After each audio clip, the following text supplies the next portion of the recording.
Dear student, ध्यान देंगे इसमें नाभिक से न्यूमेरिकल कैसे हल करें। तो न्यूमेरिकल इसका बहुत ही आसान है, बहुत हार्ड नहीं है। उदाहरण के लिए हम आपको एक आंकिक प्रश्न यहाँ पे बता रहे हैं और इस आंकिक प्रश्न के आधार पे आप काफ़ी संख्या में न्यूमेरिकल को हल कर सकते हैं। तो यहाँ देखिए, जैसे सबसे पहले हम एक कॉमन न्यूमेरिकल रखे हैं इसमें। तो इसमें ये दिया हुआ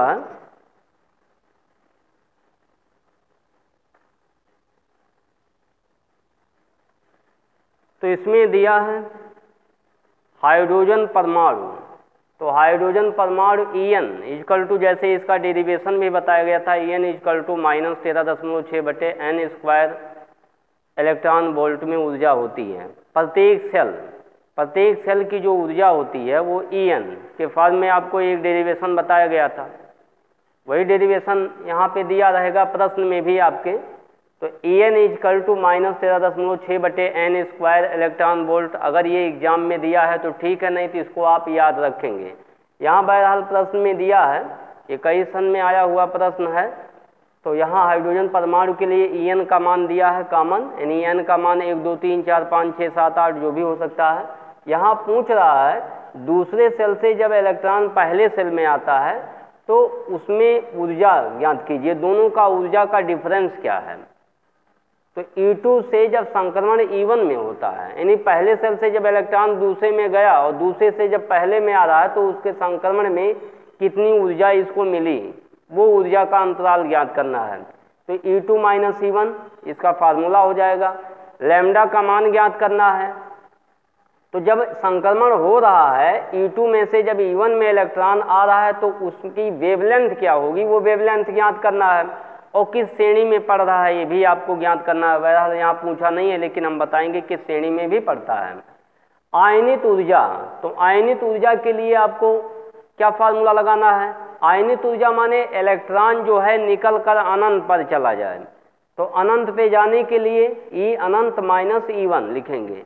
पहले सेल से अनंत पे भेजना है, दूसरे सेल से अनंत में भेजना है, तीसरे सेल से अनंत में भेजना है। तो यहाँ हर एक कंडीशन है। यहाँ पहले सेल से हम अनंत पे भेजना चाहते हैं तो अनंत पे ऊर्जा और -E1 लिखेंगे इसके लिए। यहाँ आवश्यक ऊर्जा पूछ रहा है इसमें। अनंत पे आयनित ऊर्जा ज्ञात करनी है या आवश्यक ऊर्जा। आयनित ऊर्जा मतलब क्या, टोटल इसकी एनर्जी कितनी दे दें कि ये जो है अनंत पर चला जाए या आयनित हो जाए। तो आयनित होने का तात्पर्य इलेक्ट्रॉन बाहर निकलना, लेकिन यहाँ इलेक्ट्रॉन बाहर नहीं निकल रहा है। E2 - E1 संक्रमण हो रहा है।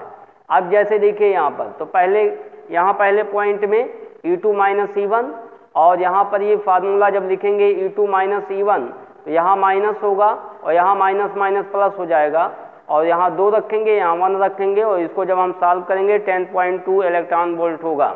तो दूसरे में सेल से जब पहले सेल में वो 10⁻⁸ सेकंड के बाद हुआ, जब अपनी पूर्व कक्षा में जब वापस लौटता है तो वहाँ पे कितनी एनर्जी थी, इसको मिली थी 10.2 इलेक्ट्रॉन। दोनों का अंतराल यानी E2 - E1 का जो अंतराल है वो 10.2 इलेक्ट्रॉन वोल्ट है। ठीक है।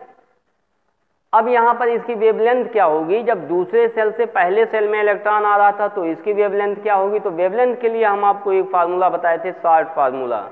ये आप एग्जाम में इसी फार्मूले से लगाएंगे, ना कि वहाँ पर लाइमन बामर श्रेणी से लगाएंगे। वहाँ पे बहुत बड़ा कैलकुलेशन हो जाएगा और उसमें रिडबर्ग नियतांक का भी मान रखना पड़ेगा और उसको जब आप सॉल्व करेंगे तो तमाम दिक्कतें आने लगेंगी। अगर वेवलेंथ पूछ रहा है और ऊर्जा दिया हुआ तो आप डायरेक्ट ये फार्मूला लगाइए और यहाँ 1 2 3 7 5 10.2 इलेक्ट्रॉन वोल्ट में दिया है 1213 एंगस्ट्रॉन। अब आप बताइए इस किस श्रेणी में पड़ रहा है। अब 3900 से छोटी वेवलेंथ है ये, 3900 से कम पराबैंगनी भाग में पड़ेंगी।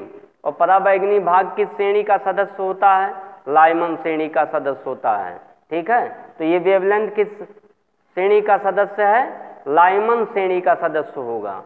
और किस भाग में पड़ेंगी, पराबैंगनी भाग में पड़ेंगी। ऐसे न्यूमेरिकल आपको लगाने हैं।